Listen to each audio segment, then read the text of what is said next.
The Oklahoma City Thunder come out flat against the Atlanta Hawks. What went wrong for the Thunder as they tried to rally a little bit too late? There's rotational questions, and how are the Thunder going to make some key adjustments down the stretch? We'll talk about that all coming up on today's Locked On Thunder podcast.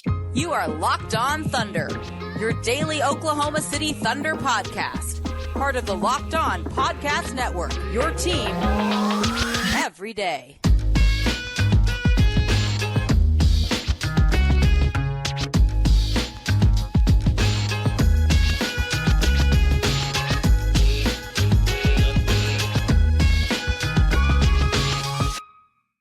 Let's get it going on the Locked On Thunder podcast, on the Locked On Podcast Network, your teams every day. I am your host, media member, editor-in-chief over at thunderousintentions.com, Rylan Stiles. Follow me on Twitter at Rylan_Stiles. Follow the show on Twitter at LOThunderPod. Email the show, LOThunderPod@gmail.com. On today's show, brought to you by FanDuel, we're diving into the Thunder falling flat against the Atlanta Hawks.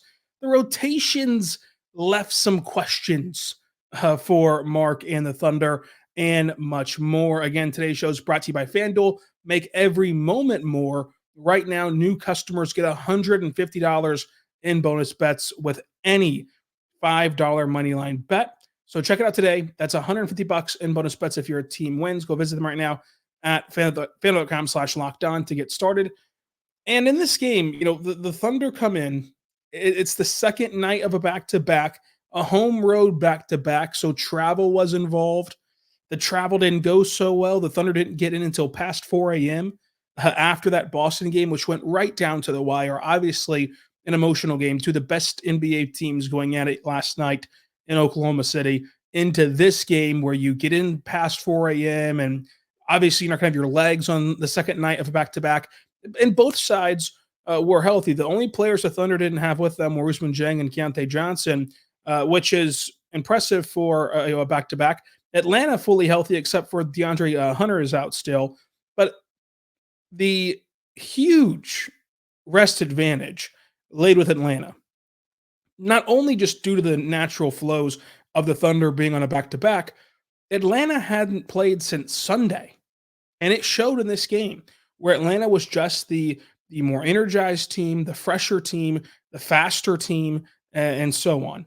The Thunder never grabbed a lead in this game. They never tied this game, except for when it was 0-0. Like, this was just not a game for OKC. The Hawks once led by 20 points. The Thunder let up a 10-0 run right out of the gate. And for 98% of the game, the Hawks just did a great job of taking care of business. When you have a schedule loss, and there's a reason that phrase exists in the NBA. This is commonplace.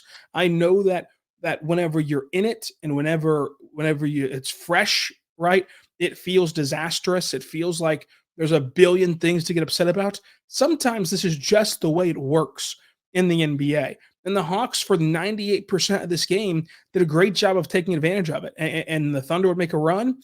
They'd cut it to 5, they'd cut it to 7, they'd cut it to 11, and then boom, it gets right back blown out to 18 points.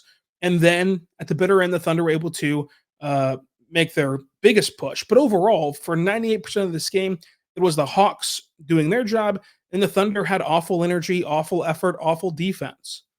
And even with as bad as the Thunder played, and as bad as it feels that they've played, the Thunder shoot 55, 50, 77 shooting splits. You have to make your free throws. This is an entirely different game, an entirely different conversation. If you just simply make your free throws, like forgetting all the other things that you can pick apart, forgetting all the other things that we're going to dive into today, you make your free throws, things change. And Atlanta, meanwhile, shot 50, 35, and 93. But when you look at this game, the Thunder were plus 10 in the paint, but my goodness, they just had no resistance when the Hawks wanted to get inside. The Hawks were plus 3 in second chance points, which it's a 3-point game. That's a big margin to make up whenever you're giving up these boards. And the Thunder had 2 more turnovers than Atlanta. The Thunder were able to get out and run a little bit in the fast break later on in the game, so it kind of skewed the fast break points. But ultimately, the Thunder had 2 more turnovers and were out-rebounded by 12. And so when you give away 14 possessions, you're not going to be able to win a lot of ball games. And then the Thunder only got off 91 shots compared to Atlanta's 95 shots. And the Thunder just had no legs. Like, you saw it from the beginning. Chet Holmgren had a rebound ripped away from him. Josh Giddey and Lou Dort, in the midst of the gotta have it 7-minute stretch, they saw a rebound taken away from them from behind by DeJounte Murray. Sluggish, bad transitional defense to start this game.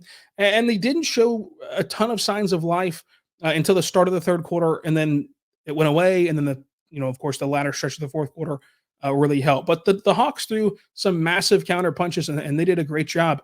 But overall, this game still came down to the Thunder going on a 17-4 run to close out the fourth quarter and getting this game within 3. So you have this game within 3, call a timeout with 3 seconds left, and draw up this beautiful ATO to get Isaiah Joe in the corner for a wide open 3 at the buzzer that just rims out. And so in the midst of the travel, the midst of the back-to-back, the midst of a billion-minute delay to figure out which Jaylin Williams deserves the foul and who has 3 fouls, who has 2, the Thunder were still able to compete at the end, but it was too little too late. They ran out of time. By the time they started playing well, it was like a 1997 Toyota Corolla that was over 100,000 miles in it, and it's in the dead of winter. Yeah, eventually you can get it started, but you're probably going to be late getting to where you want to go if you don't plan accordingly. Down 13 points to start the fourth quarter with no SGA. I thought that was impressive to keep it a ball game. By the time SGA came back in, the Thunder did not have some overwhelmingly great run without SGA. They only netted about 2 points. The SGA came back in with 7 minutes down 11. But to not just wither away in that stretch was another way to highlight a constant theme for the last 2 weeks that we've been talking about here about the non-SGA minutes. End of the day, no losing streak, no winning streak lasts forever. And even if you look at the Pistons, no losing streak lasts forever. But this was a scheduled loss and it happens. However, there are just some things that have left the fan base with a lot of questions, specifically the rotation. And I want to dive into that. I want to dive into SGA because I think that this will feel like whenever you're thinking back in your head that this was one of the worst SGA games. And by his standards, it probably was. But it was also really impressive to see him turn it around and finish with the stat line that he did, which we're going to talk about that. I think that J-Dub was a picture-perfect image of what he brings to this team in this contest. A Josh Giddey adjustment that I want to dive into, plus how the bench performed. So there's still a lot to cover from this game, all coming up. But first, I want to say right now, about our good friends over at BetterHelp. Check them out today at BetterHelp because they can help you out. And I think that when you're looking at BetterHelp, the advantages are really endless, but my personal favorite is the fact that it's entirely online. So, if you believe that therapy can benefit you and that you can, really start off your 2024 with a bang and crushing it in 2024, if you just had, the benefits of therapy, but the only thing that's been holding you back this whole time from trying therapy has been, well, I'm so busy. Life is so chaotic. It's so hard to find time to get this done. That's where BetterHelp comes in for you. And what I think is so impressive and important about BetterHelp is that it's entirely online. And so you go and you fill out this questionnaire, and then they're going to match you with a licensed therapist to help you learn some helpful, positive coping mechanisms, to set boundaries, to empower yourself to be the best version of yourself. They can really help you. And when you fill out that questionnaire, and they match you with a therapist, if you're not clicking with that therapist, you can just try for a new one. No additional cost to you. They're going to work with you to get you that right therapist. And once you find that right therapist, it's entirely around your schedule, entirely online. So it can be suited and flexible and convenient for your life. So check it out today and just fill out that brief questionnaire to get started. And you can go there right now to betterhelp.com/LockedOnNBA. That's betterhelp.com, betterhelp.com/LockedOnNBA. And you'll get a 10% off your first month at betterhelp.com/LockedOnNBA. That's betterhelp.com/LockedOnNBA. 10% off your first month over there. We're back on the Locked On Thunder podcast, on the Locked On Podcast Network, your teams every day. Thank you so much for making us your first listen every single morning, every single day. We're here for you talking Thunder basketball. So throughout this game, one of the constant themes was where is blank? And you can just throw in any player who did not play into that line. Even some players who were inactive that were being thrown out. Kenrich Williams didn't play, coach's decision. Davis Bertans didn't play, coach's decision. Trey Mann didn't play, coach's decision. Vasilevicic didn't play, coach's decision. So Olivier Sarr didn't play, coach's decision. And then the players that were out, Poku, Kante, and Noose were all out inactive. Us and Kante are down with the G League. Poku is just a healthy inactive because you got to get down to 15 active players per game.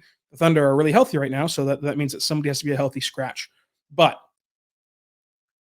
the biggest talking point is the fact that Lindy Waters got 20 minutes.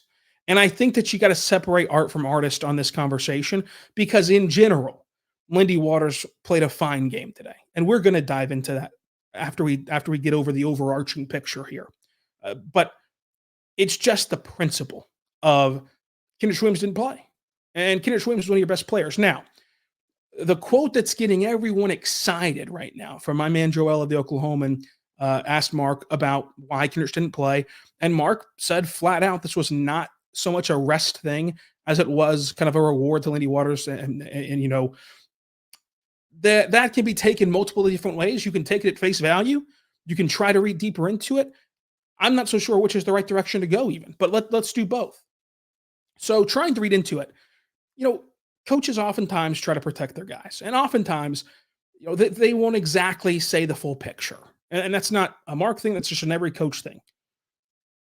Kenrich Williams is a 29-year-old who had to miss a large chunk of the start of this season with back spasms. So in a vacuum, Kenrich Williams not playing the second night of a back-to-back is not shocking, is not some just revelation and, oh my gosh, can you believe this happened? But when you say that's not the reason why he didn't play, then it changes the discussion. Now, is part of the reason why you said, you know, that rest wasn't the thing to protect Kenrich in any way of like, maybe he doesn't want to be viewed as like, hey, I needed a rest day, whatever. Maybe that's it. But you know, we can only go with the information provided. And so if this decision truly was just a reward for Lindy Waters or just to play Lindy Waters, I do not agree with that decision. I don't really, you know, see the value in that necessarily. Because one, Lindy Waters also played yesterday. Yes, it was in the afternoon, so that helps a little bit, but it's not as though he is spared from the back-to-back fatigue. Number two, he's just overall not quite an NBA player. I know that Mark loves him. Mark trusts him. This organization loves him and trusts him. But at the end of the day, he's a shooter in theory that cannot play defense at a high enough level consistently enough to really make a lot of noise in the NBA. And right now, he's a two-way player that's ineligible for the postseason. So even if you do find something or unlock something with Lindy Waters, find the pathway to convert him to a two-way deal, from a two-way deal to a standard deal. It could be as easy as trading Poku, you know, kind of like you did with Baisley. But you know, nonetheless, as of this very moment, even if you did feel like you can unlock something with Lindy Waters, who I don't think has a ton of room to grow, you still couldn't make that a fixture of your team right now. But again, I want to separate Lindy from this in this particular game because I don't think he played bad in this particular game. But it's just the principle of not playing Kenrich every night. To me, if Kenrich is healthy, if Kenrich is, you know, ready to go, then he should be in every single game. And you work around that. You experiment around that. Now, it's an 82-game season. You can't play the same guys over and over and over again, even if they are healthy. And Mark made that known well in advance. But if you're going to try Lindy in a game where for the majority of it you were down 18, 20 points, then what's stopping you from trying Trey Mann, who at least looked improved defensively and playmaking-wise and looks to still be getting better? What's stopping you from playing Davis Bertans, who I'm not the biggest advocate for of getting minutes? If you listen to the show, you know that. But in a game where nobody's defending a lick anyway, I know that Davis Bertans can't defend a street light, but no one else could either today. So throw him in for a couple of three bombs and see what can happen. Now, the Mitch's thing, I know that he has a ton of supporters, a ton of fans. He's a 29-year-old who's a struggling NBA athlete and is having a hard time adjusting to the pace. Not playing him in a back-to-back makes a lot of sense, especially when you're asking a 29-year-old, just in general, for getting however you would evaluate his minutes to this point. But a 29-year-old in general to go from not playing at all to now over the last couple of games, he's been a fixture of starting the second quarter and a fixture of the rotation. That's tough on your body anyway. But to ask him to play 2 games in a row, back-to-back days is really tough. So I don't think that the Mičić thing is egregious at all. I do think though that if you're telling the truth and that Kenrich Williams was fully available, not playing him and instead playing Lindy in a game where you needed a spark, in a game where you needed some of that intensity, in a game where you needed somebody to grab you by the shirt collar and wake you up, which is an expression that Mark has used to describe Kenrich Williams a lot. I believe that you should have done that if he was able to go. Now, again, could just be protecting Kenrich, and the best thing for Kenrich and the best thing for the team is to set him on a second night of back-to-back because he's dealing with back spasms and at the beginning of the season, and you don't want to push him too hard right now. I think that people also mistakenly read into a lot of Chet's minutes, only getting 24 minutes. To me, I think that the Chet minutes thing, you should not condemn Mark for that or the rotations for that, because heading into the year, it was a serious question, a question that the organization did not mute and did not turn their nose up at. Like from Sam Presti to Mark to Chet all the way down, nobody said, "Oh, there's no restrictions. There's no depth going to play all the back to back," so to say. There was no like predetermined plan, but they didn't know if they were going to have to or not have to rest him on second nights of back to back. So I said that to say this: it was never guaranteed even that he would be able to play back to backs in general. So off of such a mega injury, which I think that because he's playing so well through 30 games, we forget just the kind of levels to a Liz Frank fracture and how hard that is to overcome, how hard that is to rehab from, how hard that is to just get back to where you were, much less look better than you did the last time we saw you on the floor, and much less hold up and play to the sheer usage and sheer intensity that he's played. Playing him 24 minutes on a back-to-back on a random Wednesday in January, I think is a smart decision. I really do. So I don't have that same affinity towards Mark. The same. I shouldn't say what's what I'm looking for. I don't have the same vile feelings toward Chet's low minute numbers in this one, because I think that was smart. It's just the quote about Kenrich. If he's healthy, you got to play him. And I know you want to reward Lindy, but Lindy hasn't even been the best G League player that you've assigned.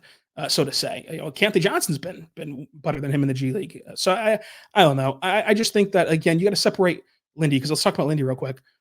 The only downfall to Lindy today was that he was a step slow on defensive rotations at times, but I don't really put that on Lindy as a player in this game, because the Thunder play a very tough style. It's very tough to just gel and fit right back into it. The Blue try to match that style defensively, but you're playing with totally different players who have totally different preferences and abilities and just coverages. And so, he was a step slow defensively. You can get on him for that, but I don't think that was really a huge deal ultimately in this game. He was a +5 in this game in his minutes on the floor. He was 3 for 6 from 3 rebounds, an assist, a turnover. He really played his role well, didn't do too much, and he played well.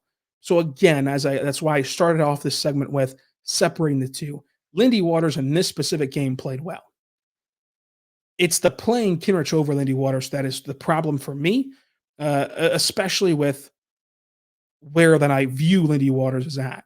Now, Mark has more insight, intel, basketball knowledge, everything else than I do, but that's just kind of the way I see it from where we're at. But he had a big 3 even to cut this down to single digits. Like Lindy Waters in this game played well. If you're going to experiment, if you're going to try new things, why not dip into Tre Mann? Why not dip into Davis Bertans? Now, you can mention positionally, you can play Lindy Waters in a lot of other spots than you can play Tre Mann, fine. But the Davis Bertans thing would have been interesting. However, to give and present both sides, which I think is fair, the goal of Davis Bertans minutes would be to go 3 for 6 from 3. So, you did get the Davis Bertans production with assuredly better defense. We picked apart, the slow rotations at times. Lindy Waters for sure played way better defense than Davis Bertans would have played. So Bertans you can cancel out, Mičić you can cancel out.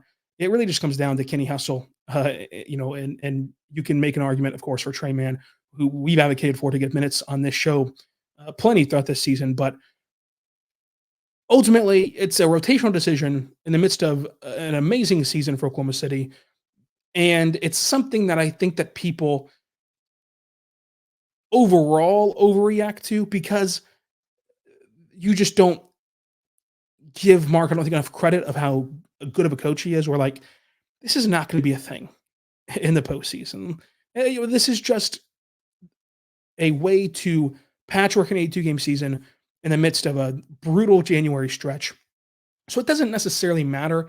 It's just when you give that quote, you're gonna have to live with people running with this opinion and running with these feelings. So it was a tough game, scheduled loss, yada yada yada. We'll talk SGA. I think that J-Dub proved exactly who he was and exactly what he means to this team in this game. We'll talk about that as well, and a key adjustment for Josh Giddey to really unlock things here in the next couple of games. We'll talk about that coming up. But first, I want to say right now, we're good friends over at FanDuel. FanDuel is awesome. And FanDuel right now is a perfect time to hop in there because, if you're listening to the show, you're obviously an NBA junkie. So you know all about wanting to wager on NBA games and player props and over-unders and spreads and all that good stuff.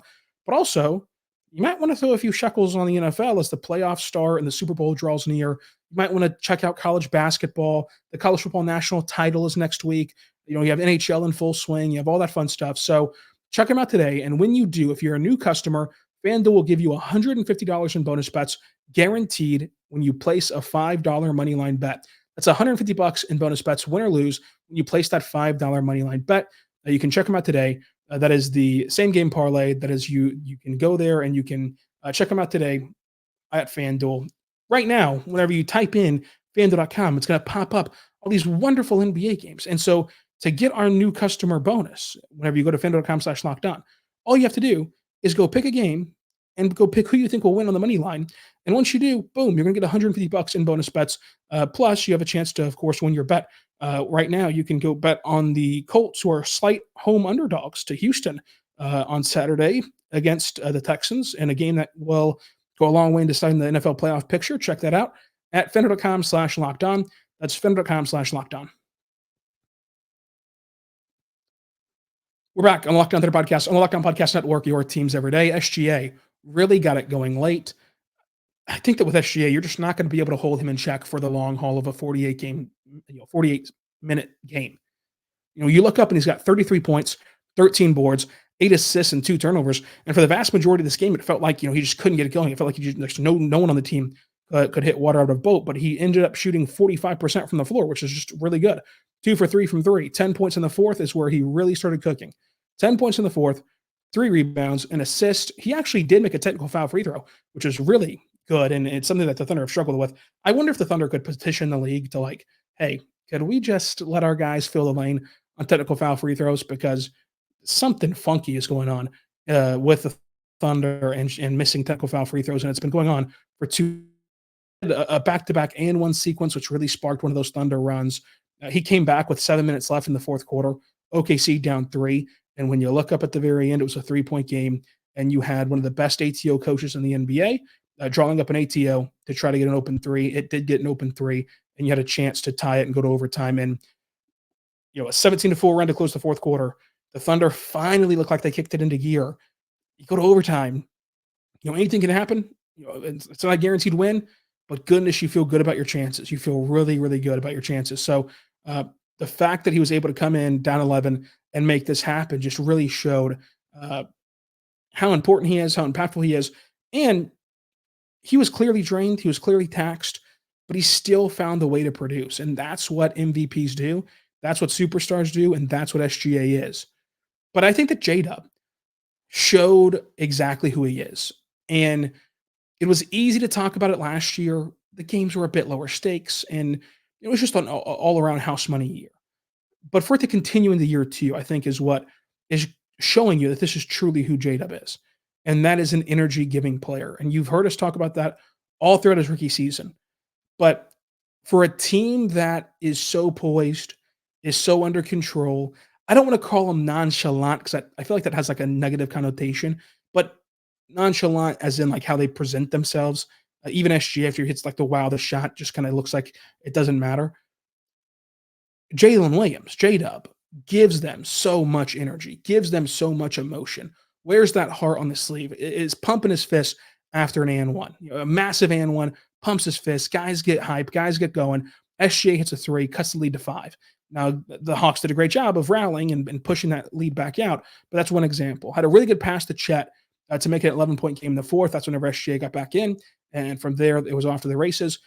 I think that J-Dub is one of the best players in the NBA at just racing the length of the floor in no time. You blink once, and he's down the floor, and he scored 2 points, and it preserves so much time, and that's what makes comebacks like this possible. Like, if the Thunder had that three from Joe go in and won in overtime, that race down the floor by J-Dub is like the turning point of what was possible in this game. He shot 75% from the floor and went 1 for 1 from three with 0 legs under him. I mean, his first shot was just horrendously short. And I don't say that as like a criticism of J-Dub. I think that players, of course, are going to, deflect these, quote unquote excuses and not want to give any excuses. But like clearly, these guys were drained. Clearly, these guys were fatigued. So to still muster up an ability to shoot 75%, in this game was really impressive from J-Dub. 21 points, 6 assists, 3 rebounds, 4 steals. And those 4 steals oftentimes turned into points for OKC. One was a coast-to-coast slam for him. One was a Euro step finish in the paint. 75% from the floor, 1 for 1 from deep, improving his 3-point percentage by over 6% so far this year from his rookie season. Whenever you see him and he kind of looks like a different scorer this year, especially on ball, I think a lot of it has to do with it's easy to notice his overhauled body from his rookie year, but a lot of it has to do with his improved footwork. Like, I'm not saying that it was awful last year, but like it is just really taking a step up. It's really taken an advancement at his footwork and his ability to get to areas on the floor where he feels comfortable. And one of his best shots of the night happened with 90 seconds left, and he just hits this tough catch and shoot movement three, which again is another play that you look back on, and had that run gone differently to where we would have remembered it, years down the line, so to say, that one would have been another turning point play for J-Dub and for the Thunder. So the biggest point about J-Dub and about this Thunder team, I think, is how important it is to have an emotional leader, an energy supervisor, so to say, for this team, because this team clearly lacked energy for the majority of this game. But it's impossible not to feed off of what J-Dub does on the floor. And I think that he showed that in this one. Let's talk Josh Giddey, who is just shooting so well from three over this last stretch of games, 40% from three over this last stretch of games. The only bad part about his game in this one was that he struggled to defend. There was just not a good matchup for him because the Hawks, their big man is too big for Josh to guard. Jalen Johnson is too good for Josh to guard down there, and DeJounte Murray is too good for Josh to guard. So it was really hard to find that hide him option for the majority of his minutes. So he did not play well defensively, but you're not going to expect Josh to play well defensively. But still, it was bad from him on defense. The other area is what I think is the biggest key for him, and we talked about this all summer long. The biggest key is how bad he has been inside the arc. It's not been his 3-point shooting, because Josh Giddey has shot 40% from three over this stretch, and he shot 2 for 3 from three today, and it's not changing the defense's mind because he's just not going to get enough threes to really force a change, right? Even if this is who Josh Giddey is. Like, let's say Josh Giddey is a 40% 3-point shooter from now all throughout the rest of the year, all throughout next year. Like, this is just who he is. He's still going to only take 3 of them or 4 of them, a game. Like, he's not going to get up to the margins that you need him to prove costly for the opponents. And if he did get up to those margins, the percentages would change. Just simple math. And so in the summertime, let's take you back there to FIBA, where he is dominating the World Cup. The biggest praise that I was giving him all summer long was his mid-range game and his rim finishing, because those two things are what's going to unlock his game. Because you're just not going to change the way that defenses guard you on that low volume of three. But whenever he was able to hit those turnaround jumpers in the mid-range, those Dirk fades, and able to get to the rim stronger in FIBA, and had the floater working like he did in Denver, even a couple games ago, much less going back to FIBA. Like, that stuff is what changes for Josh. And so I'm not going to say he had a bad game today. I don't think he did. I think he played fine. Obviously, we mentioned the defense. The defense was rough, but it's just a tough matchup for him. 9 points, 3 rebounds, 4 assists, and a steal. I think that people kind of miss the plot when they just talk about his 3-point percentage. Yes, it's good. You'd much rather make your threes than then miss them. But the actual kind of hidden aspect of this, or the actual key to unlock his success, is going to be inside the arc. And what's encouraging about that, if you're a Thunder fan, is if he can do both. If he can hit his low volume threes at a 37%, 40% clip, and he can get back to form inside the arc, which we've seen him do on big stages such as FIBA. I think that people might undercount how important FIBA is for players, and how important FIBA was for Josh Giddey and for SGA and for these other players. So you can go back and listen to our summer podcasts from the Team Australia games, where we were recapping all of his Team Australia games and how we were explaining this exact theory that Josh Giddey might actually need to be better inside the arc than outside the arc. But I think this was a good example of that, because this stretch he's been 2 for 3 from three, but in the games where he's able to hit inside, like against Denver, remember how he hit like 5 floaters and it was awesome? Like, those have been the tell-all games for Josh Giddey, more so than the 3 barrage games, because the 3 barrage games is only still 2 or 3. That's going to be the bulk of his work, will be inside the arc. So I think he can do it. I think he has the size to. I think that he just needs to learn how to put it all together in the NBA, talking about him as just an on-the-court product. Cason Wallace, I think he was really good, as 15 points scored, matched his career high, 3 for 7 from 3, tough mid-range shot, 2 assists. This is where I want to see kind of the Thunder thought process of taking this January stretch. Everyone is on the same page of, like, this is a very tough January stretch. Everyone's on the same page, as if, they're going to need everyone. They're going to have all hands on deck. Everyone's going to chip in, whatever you want to use as the verbiage there. In the midst of that, could you see Cason Wallace's role expand a little bit? And not necessarily just, minutes expand. Not even saying play him more just as a sheer minutes load. I'm just saying, like, his role. Because, he had that one assist where he just flings it to the corner for Wiggins to shoot the 3. I want to see Cason Wallace play on ball more, kind of as a facilitator, and not just a facilitator, but scoring on ball too, but like just running the show a little bit more than what we've seen. I think that can really help the Thunder patchwork together a 48-minute game, especially in games like this where you need to change your rotations a little bit, where guys need breaks and guys don't have their legs, and on down the line. So I'm interested to monitor if you start to see Cason Wallace get to explore his on-ball ability more, because I found it fascinating that, like, whenever I asked Mark about kind of managing players, whenever they're getting to that college number, Cason Wallace has now played more NBA games than he has college games in his career, and he's played really heavy minutes. Like, it's not as though he's just willy-nilly getting into games. He's played bulk minutes for the Thunder throughout his career. He started games for the Thunder throughout his early career. And in the midst of that conversation of, like, how do you manage them from hitting that rookie wall, Mark continued to reiterate that, like, this is not the player he's going to be. This is just like a starting point, and he can be a different version of himself later on. And obviously that was meant to be a more bigger picture thing, but also, like, part of that evolution for Cason is going to be to do a little bit more on ball. And I think that can really help the Thunder get through a pretty grueling January.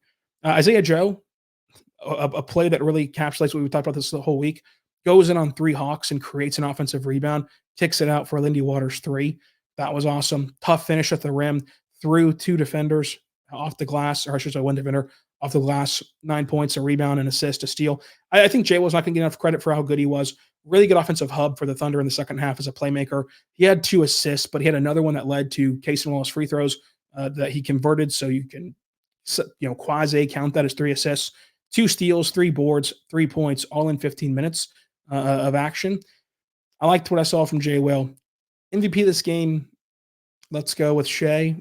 Let's go with Cason. You can go with whoever you want to. MVP of this game does not matter at all. It's a fake award, folks. They don't gain anything. They don't care. They don't even know about it. So who cares? So you can give it to whoever you want. Give it to yourself for watching this game here in January. But coming up in February, we're still going to be doing this podcast, Lord willing. But Friday, we're going to have a mailbag podcast. So place your questions on YouTube, place your questions on Twitter at Rylan_Styles, place your questions on Threads at Rylan_Styles, RYLAN_STILES. Place your questions everywhere about the Thunder, about the NBA, about life, about whatever you want for our mailbag show on Friday. On Saturday, we're going to recap the Nets game, and away we go. 2024 daily show about the Thunder. We're going to continue to rock and roll here on Locked On Thunder. Subscribe anywhere you get your podcast from, including on YouTube. And until tomorrow, be good and be good to one another.